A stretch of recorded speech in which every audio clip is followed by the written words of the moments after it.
got him going easy too. Perfect. Perfect. Perfect. He got it to the right. Well, maybe. I didn't say 48. He went slow. 36 or 38. They go 48.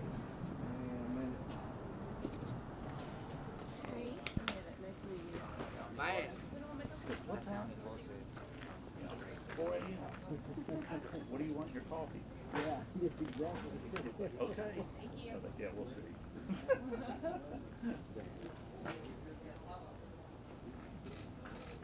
Thank you, Eric.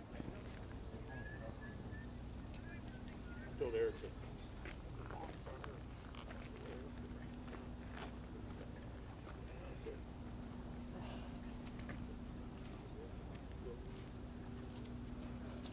We put an AT security system in now. Our phones blow up all night. If somebody can't walk through the front yard, our phones is locked on.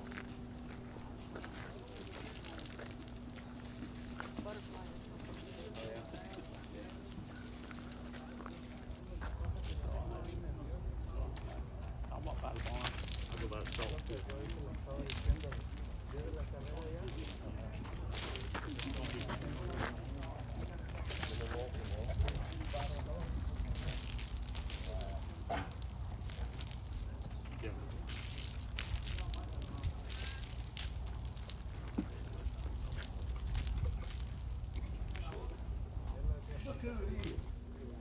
If he doesn't ever breathe at all, it's like he hadn't done anything. It's like he got faster than galloping. I know that's what he always does by shortening up to a half. And I said, well, but you know what, I wouldn't trade him. No.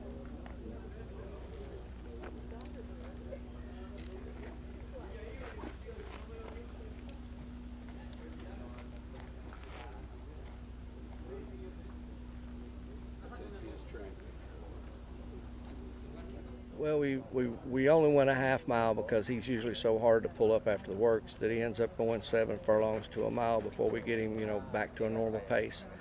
So we got out early as we could, and he was real relaxed. But at the 3 furlongs, I had him in like 36 flat. So I thought we're just going to be great. We're going to get about a 48. But he kind of kicked it in overdrive the last 8th, and he ends up, I think they said 47 and 3. Then he goes out in a minute flat, and then he pulls up in 13.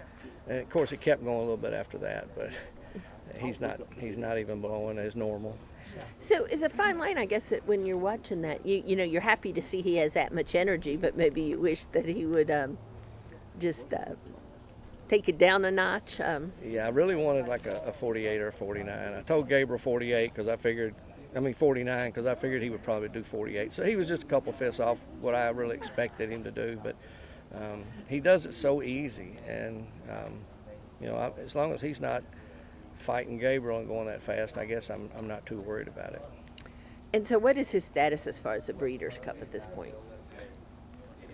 Rick will make that decision with me after this work and the week lines up to it. I mean, there's so much at stake that we're thinking about between this and the Clark, and possible 3-year-old championships at stake maybe. So we just got to make the right decision, and it would be a whole lot easier if Flightline wasn't in the race.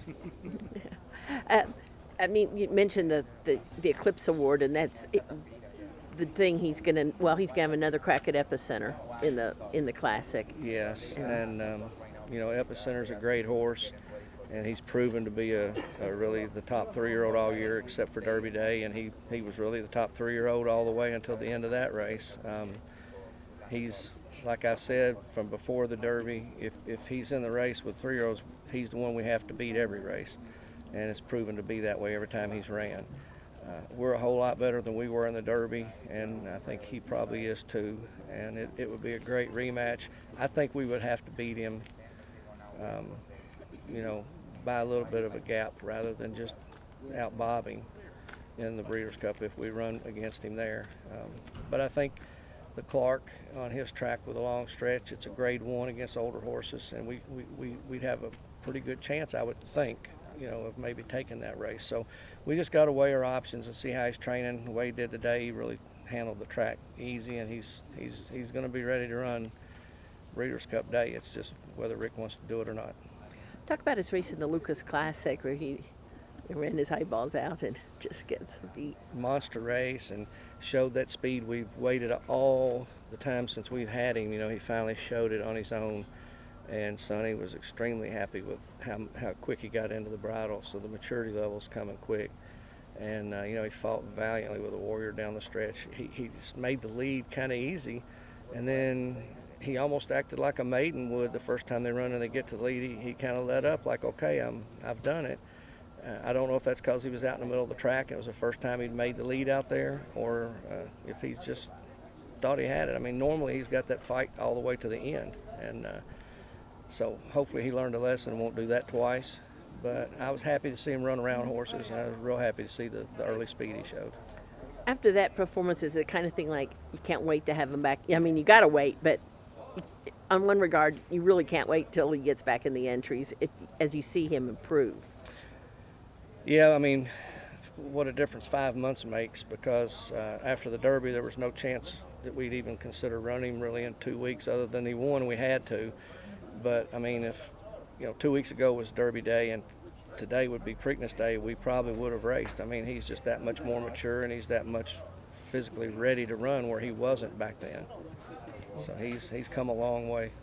What do you think about being in a position where you have decisions to make that it regard, 3-year-old championships? It used to be you just had to regard what was in the condition book, how your horse was doing. Yeah, I mean, the toughest decision I used to have was, should we run at Keeneland or wait for Churchill? And now I get to pick out which grade 1 to run in, the biggest race of the year, or the one at the end of the year on his best track. And like Rick tells me every day, he said, let's just enjoy this ride, because we don't know if we'll ever have it again.